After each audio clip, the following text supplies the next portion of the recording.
요한일서 3장 13절부터 24절 말씀 함께 읽었습니다. 13절에 먼저 보니까 형제들아 세상이 너희를 미워하여도 이상히 여기지 말라 이렇게 말씀하고 있습니다. 여기서 세상이라고 하는 것은 우리가 살아가는 이 땅, 이 세상, 그리고 그 세상 속에 있는 사람들을 말하는 것이고요.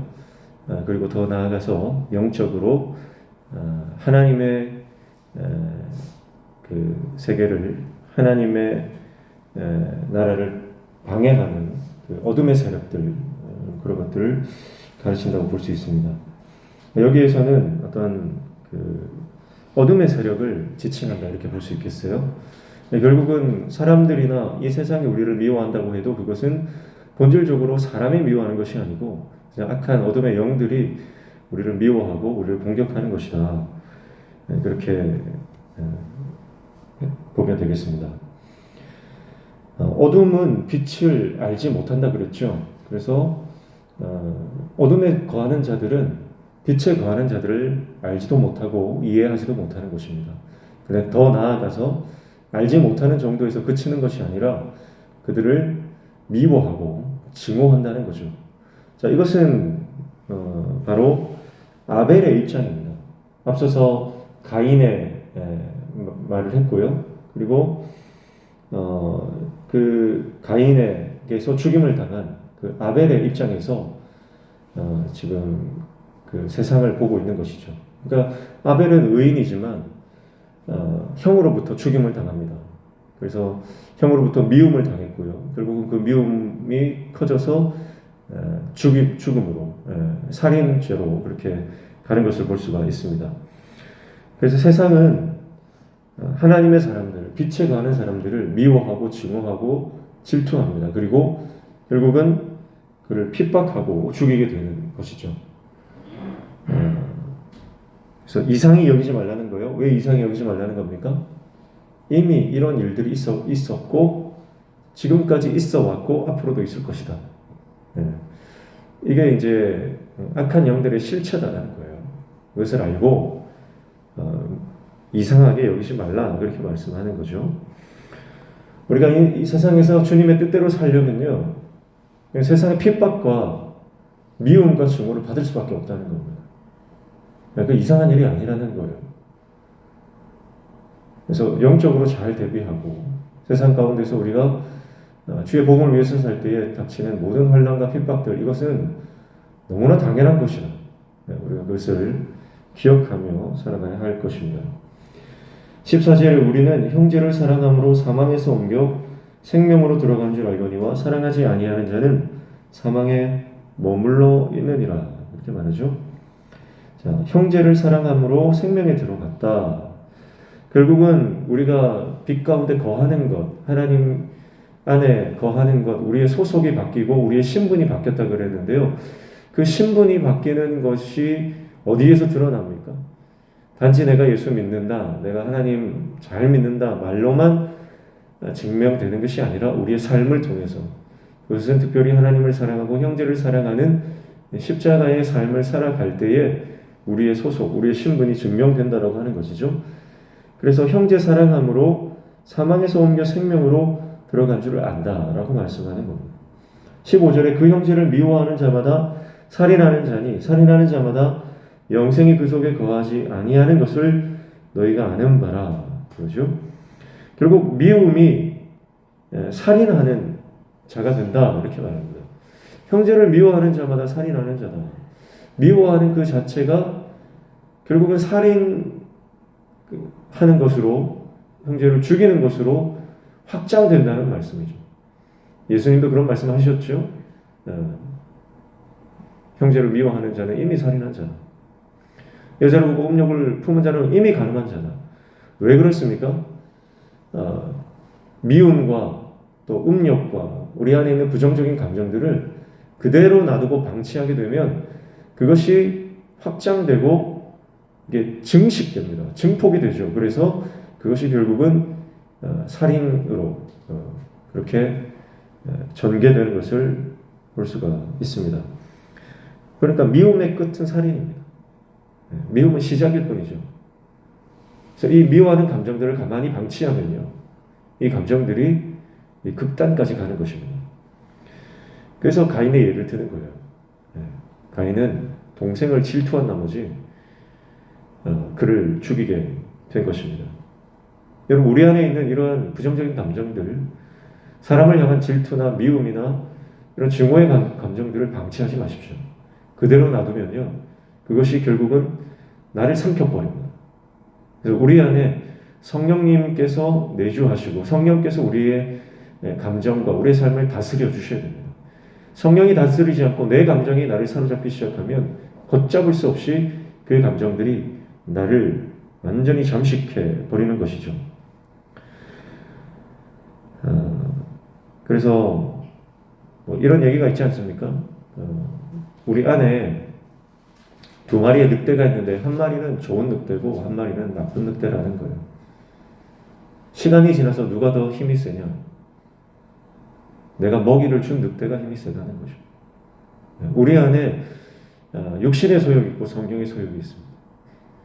어떤 것에 내가 더 집중하고 어떤 감정에 내가 다스림을 받느냐에 따라서, 내가 어떤 감정을 계속해서 키워나가느냐에 따라서 결국은 내가 육신에 속한 사람이 될 수도 있고요, 성령의 사람이 될 수도 있다는 것입니다.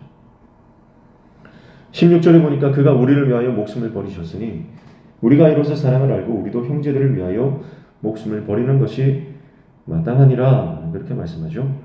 자, 우리를 위해, 또 우리를 대신해, 이렇게 볼 수 있습니다. 누가요? 누가 목숨을 우리를 대신해서 우리를 위해서 버리셨습니까? 예수 그리스도시죠. 예수님께서 우리를 위해서 목숨을 버리셨습니다. 원래는 내가 죽어야 되는 거예요. 원래는 내가 이미 죽었어야 할 마땅한 그런 존재입니다. 그런데 우리를 위해서 대신 죽으신 분이 있어요. 그래서 우리는 예수 때문에 산 인생입니다. 그러므로 예수님을 위해서 우리 인생을 드리는 것, 내 목숨을 바치는 것은 너무나 당연한 것이죠. 그런데 그 주님을 위해서 내 목숨을 바친다는 것은 바로 형제를 위해서 목숨을 바치는 것과 같은 것입니다. 예수님께서 그렇게 말씀하셨기 때문이죠. 그러니까 요한이 지금 이런 요한 1서, 요한 서신을 쓰면서 계속해서 그가 떠올리는 것은 바로 그가 예수님 살아생전에 들었던 예수님의 가르침입니다. 예수님의 가르침을 생각하는 거예요. 그리고 그 예수님의 말씀대로 살려고 본인도 몸부림쳤고, 그리고 예수님께서 가르쳐 주신 대로, 그리고 그 말씀대로 지금 자신의 제자들에게 또 말씀을 가르치고 있는 것이죠. 17절과 18절에는 행함과 진실함에 대해서 말하는데요. 17절에 누가 이 세상의 재물을 가지고 형제의 궁핍함을 보고도 도와줄 마음을 닫으면 하나님의 사랑이 어찌 그 속에 거하겠느냐. 자녀들아, 우리가 말과 혀로만 사랑하지 말고 행함과 진실함으로 하자, 그랬습니다. 자, 실제적인 예를 듭니다. 재물이 있는데 돈이 있다는 거예요. 그런데 그 돈을 가지고 형제가 궁핍함을 봤을 때 그 형제의 궁핍함을 도와줄 마음을 닫고 그를 외면한다면 그가 가진 재물을 가지고 아무리 많이 가져도 무슨 소용이 있느냐. 하나님의 사랑이 그 안에 없다는 것. 여러분, 누가 도울 수 있습니까? 하나님의 사랑이 그 안에 가득한 사람이 손을 펴서 나눌 수 있습니다. 돈이 많다고 돕는 것 아닙니다. 내가 힘이 있다고 도울 수 있는 것 아닙니다. 내가 연약해도 부족해도 도울 수 있는 것은 내 안에 예수 그리스도의 사랑이 있기 때문입니다. 그래서 말과 혀로만 하지 말라는 거예요. 여러분, 신앙은 철학이나 사변이 아닙니다. 내 머릿속에서 이론적으로만 존재하는 것이 신앙이 아닙니다. 신앙은 삶입니다. 신앙은 구체적입니다. 신앙은 추상적인 게 아니에요. 신앙은 구체적입니다. 근데 대부분의 예수님을 믿는다라고 말하는, 내가 크리스찬이다라고 말하는 사람들이 머리로만 예수를 믿습니다. 이론으로만 생각해요. 실제적으로 내가 주님을 위해서 헌신하고 구체적인 삶을 통해서 형제를 사랑하는 것이 드러나지 않습니다. 교회는 다니는데 거기까지인 거예요. 내가 교회 다니는 것으로 만족하지, 정말 내 삶을 오픈하고 내 삶을 누군가와 나누고 예수님처럼 그 목숨을 내어주는 인생을 살지 않는다는 거죠. 대부분의 사람들이 그런 철학적이고 사변적인 종교 생활에 머물러 있습니다. 정말 나는 예수님 잘 믿는다고 스스로 생각해요. 근데 거기까지예요. 하나님 나라를 위해서 뭘 하고 있습니까? 주님의 나라를 위해서 뭘 하고 있습니까? 그것은 무엇을 통해 나타난다고요? 내가 정말 형제 사랑하는 것, 내가 정말 형제를 위해서 내 시간을 쪼개고 내 재정을 쪼개고 내 삶을 쪼개서 그들과 하루에 단 1분이라도 그들과 함께 하는 것, 그리고 복음을 증거하는 것, 그들의 아픔을 싸매주고 그들의 눈물을 닦아주고 그들을 끌어안아주는 것, 그런 삶을 살아가고 있느냐는 거예요. 전혀 다른 사람에게는 관심이 없고요. 그냥 내 문제에만 급급해서 그냥 그렇게 이론적으로만 살아가는 그런 모습으로 살아가는 경우가 많다는 거예요. 그래서 요한 사도는 분명히 말합니다. 신앙은 구체적이다. 신앙은 삶이다. 그래서 행함이 있어야 됩니다. 행함. 주님을 사랑한다면 내가 사랑한다는 말로만 하는 것이 아니라 주님을 향한 행함이 반드시 드러난다. 그리고 행함과 그 다음에 뭐죠? 진실함으로 하자. 그랬습니다. 여기서 진실함이라고 하는 것은요, 진리를 말합니다. 진리. 예. 헬라어로는 알레테이아입니다. 그거는 진리를 말하는 거예요. 그러니까 진리이신 예수 그리스도 말씀 안에 거하는 것입니다. 행하기는 행하는데요, 말씀대로 행하지 않으면 소용이 없다는 거죠. 그러니까 이 행함과 진리는 반드시 같이 가야 되는 거예요. 그래서 이 진리가 사실은 세상 사람들도요, 선한 일을 많이 합니다. 기부도 많이 하고요, 봉사활동도 많이 하고 그렇게 합니다. 그 화요일 날 사회 우리 복지관에서 진행하는 그 연말 감사 행사를 다녀왔습니다. 거기 대부분 봉사하시는 분들이요, 교회를 안 다니시는 분들이에요. 그런데요, 그런 분들이 막 5,000시간씩, 수백 시간씩 봉사활동을 하고 어려운 이웃들을 위해서 자신의 시간을 쪼개더라고요. 그런 사람들이 모여서 이제 복지관에서는 그런 분들을 이제 감사를 표하는 거죠. 너무 감사하다고. 1년 동안, 1년 내내 혹은 10년 동안 그렇게 어려운 이웃들을 위해서 자기 자신의 삶을 헌신했던 사람들을 감사하는 그런 시간들을 보내더라고요. 예수 믿지 않는 사람들도 착하게 삽니다. 예수 믿지 않는 사람들도 선한 일을 많이 하고요, 자기의 삶을 나누는 인생을 살아갑니다. 그런데 그 선행과 우리의 그 행함을 구분하는 게 뭐냐? 그래서 하나님의 말씀이라는 거예요. 행함이 있으되 반드시 진리와 함께 가야 됩니다. 예수 그리스도 없는 행함은 사실은 껍데기죠. 그래서 우리가 하나님의 자녀고 예수 그리스도의 거룩한 신부고 우리가 이 땅에 거룩한 주의 군사로서 살아갈 그 소속감, 그 신분을 결정해 주는 것, 그것은 우리가 행하는 그 행함뿐만이 아니라 바로 진리의 말씀이 있어야 된다는 겁니다. 이 두 개는 반드시 함께 가야 된다는 것이죠. 지금 교회 안에는요, 진리를 거절하는 거짓 교사들이 들어와 있습니다. 그리고 그들의 미혹을 받아서 세상과 별 구별되지 않는 그런 신자들이 생겨나고 있다는 거죠. 그것을 구별하는 것이 진리의 말씀입니다. 그래서 염두에 두고서 진리를 거절하는 거짓 교사들, 이단 사상을 가진 사람들을 아마 염두에 두고 말씀을 하고 있는 것으로 볼 수가 있겠습니다.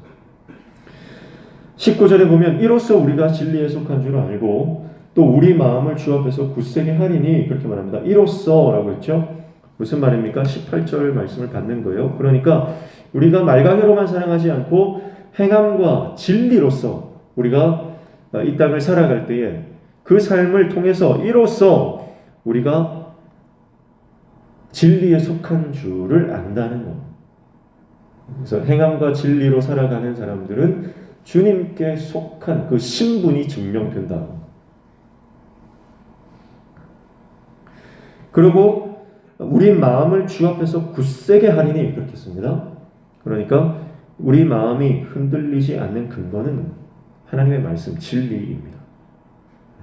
이 진리가 없으면, 진리 없이 행하기만 하면 결국은 흔들릴 수밖에 없다. 내 열심으로 내가 열심히 섬기면요, 그거 오래 못 갑니다. 올해 이제 조금만 지나면 이제 새해가 되지 않습니까? 새해가 되면 이제 우리 연말에는 내가 내년에는 이런 봉사도 하고 저런 섬김도 하고 여러 가지 계획을 세우죠. 그런데 오래 못 가는 거예요. 내 힘으로 내 열정으로 하면 그게 오래 못 갑니다. 뭐 조금만 문제가 생기면 좌절하고 사람과 관계가 틀어지면 낙심하고요. 시험에 드는 거죠. 내 힘으로 내 열심으로 하면 오래 못 갑니다. 그러나 진리의 말씀이 우리 안에 있으면 우리 마음이 굳세게 된다. 흔들리지 않게 되는 줄로 믿습니다. 20절에도 이는 우리 마음이 혹 우리를 책망할 일이 있어도 하나님은 우리 마음보다 크시고 모든 것을 아시기 때문이라고 해요. 혹시 우리의 연약함 때문에 스스로를 자책할 수 있다는 겁니다. 스스로 내가 이렇게 해서 되겠나? 스스로 자책감이 들고 스스로를 부정적으로 평가하거나 정죄감이 들 때가 있다는 거예요. 그러나 하나님께서 그 진리의 말씀으로 우리를 붙잡아 주신다. 그렇게 말씀하는 것입니다. 21절에 사랑하는 자들아 만일 우리 마음이 우리를 책망할 것이 없으면 하나님 앞에서 담대함을 얻고 라고 말했습니다. 자, 진리는 하나님께 나아갈 담력을 줍니다. 22절에 무엇이든지 구하는 바를 그에게서 받나니 이는 우리가 그의 계명을 지키고 그 앞에서 기뻐하시는 것을 행함이라 말씀합니다. 그래서 진리의 말씀을 붙들고 하나님의 앞에 간구하는 그 사람에게 하나님은 반드시 응답하신다는 거예요. 단순히 구하고 받는 차원이 아니라 하나님과 온전한 언약 관계 안으로 들어가서 하나님과 아버지와 자녀 되는 관계, 신랑과 신부의 관계로 그런 온전한 관계로서의 회복을 말하는 것입니다. 23절에 그의 계명은 이것이니 곧 그 아들 예수 그리스도의 이름을 믿고 그가 우리에게 주신 계명대로 서로 사랑할 것이니라. 24절 그의 계명을 지키는 자는 주 안에 거하고 주는 그의 안에 거하나니 우리에게 주신 성령으로 말미암아 그가 우리 안에 거하시는 줄을 우리가 아느니라 그랬습니다. 결국 내가 주 안에 거하고 주님이 내 안에 거하는 그 삶을 통해서 우리는 하나님을 사랑하고 이웃을 사랑하는, 형제를 사랑하는 그런 삶을 살아갈 수 있다. 그리고 그것을 가능하게 하시는 분이 누구예요? 바로 성령님이다. 이렇게 말씀합니다. 분명히 요한복음 15장에 예수님께서 하신 말씀을 기억하고 이 말씀을 생각하면서 아마 이 말씀을 쓴 것으로 충분히 이렇게 유추해 볼 수가 있겠습니다. 예수님이 살아계실 때에 그들과 요한과 그 제자들과 함께 하실 때에 예수님 분명히 말씀하셨죠. 나는 포도나무요 너희는 가지니 저가 내 안에 가고 내가 저 안에 있어야 열매를 맺는다. 그렇게 말씀을 하셨죠. 그래서 요한복음 15장 5절 말씀에 나는 포도나무야 너희는 가지라 그가 내 안에 내가 그 안에 거하면 사람이 열매를 많이 맺나니 나를 떠나서는 너희가 아무것도 할 수 없음이라 그랬습니다. 6절에도 사람이 내 안에 거하지 아니하면 가지처럼 밖에 버려져 마르나니 사람들이 그것을 모아다가 불에 던져 사른다. 7절에 너희가 내 안에 거하고 내 말이 너희 안에 거하면 무엇이든지 원하는 대로 구하라 그리하면 이루리라. 9절에 아버지께서 나를 사랑하신 것 같이 나도 너희를 사랑하였으니 나의 사랑 안에 거하라.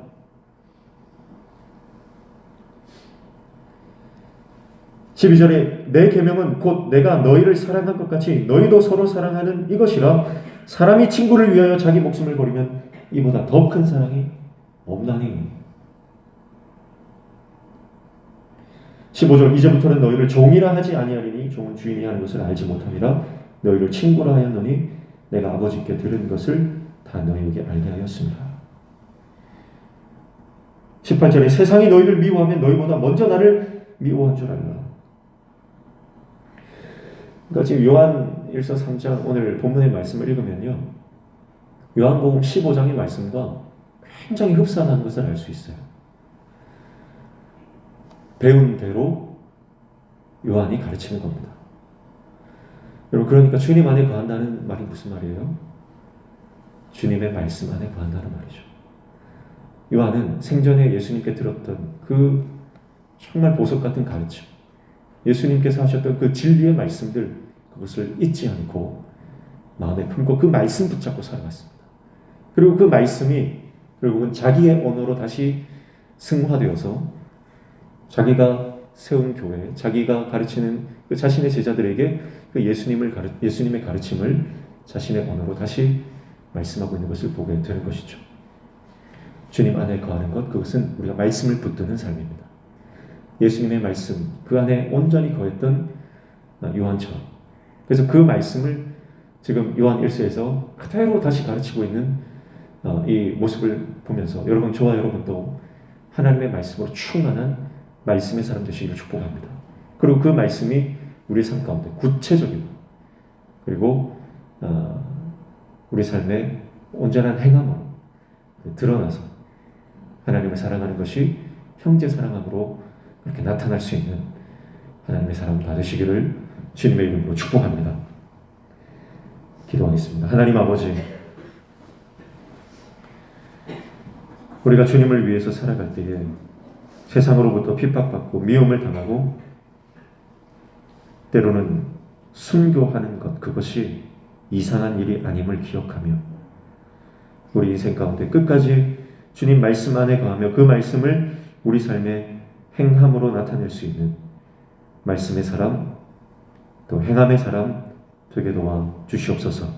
우리의 신앙이 머릿속에만 존재하는, 머릿속에만 머무는 삶이 아니라 내 손과 발의 삶으로, 행동으로 드러나 이 땅을 회복시키고 죽어가는 영혼들을 구원하는 하나님의 사람 될 수 있도록 우리를 붙들어 주시옵소서. 오늘도 이 아침에 주님 앞에 나와 간구하며 기도하는 모든 제목들 들어 응답하여 주시고 우리 삶에 막혀진 문제들이 열려지는 형통연회를 허락하여 주시옵소서.